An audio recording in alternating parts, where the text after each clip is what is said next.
Uno, ah.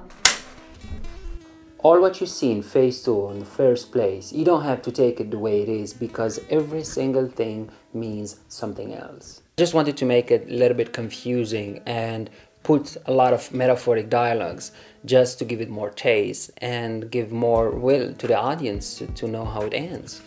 The story as I wrote it, Chris and his friend just had a car accident and both of his friends died at the first place.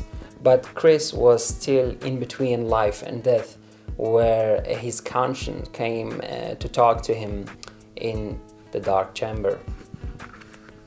The confusing part of the beginning is that the people believe that it's an interrogator interrogating somebody in an interrogation room, and actually this is exactly what I wanted you to believe. Chris in the dark chamber was kind of divided in two parts.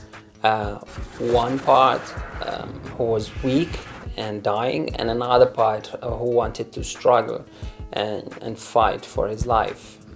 Suddenly death comes knocking on the door, and there where you see that the conscience start being nervous and rushing things around.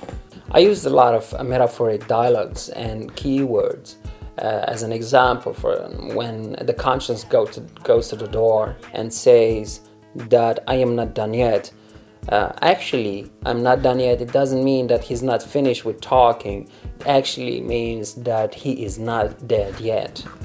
The light in the movie represents life, and at the beginning of the movie you see that the lamp in the dark chamber is always like blinking, which means that the life of Chris is in kind of risk. When the conscience talk to the dying part and try to animate him, you see that the light stabilizes for a moment, which kind of has a meaning that the situation is okay and is being fine. Especially when you see the conscience showing the pictures to the other part, the light suddenly goes stronger, which actually means that the other part is kind of responding to what the conscience is trying to tell. And right after that, as Chris used a lot of energy to come back, he kind of get weaker than before and black out for a moment. The yellow folder on the table actually represents Chris's memory. You see when the conscience opened the folder, you don't only find the pictures of his friends, but you see also a lot of pictures in there, which actually form part of the whole memory of Chris.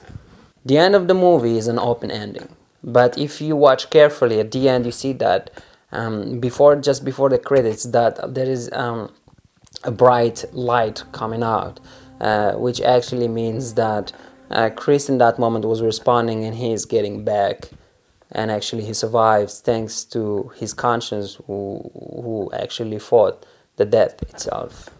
I'm trying to help you, for God's sake.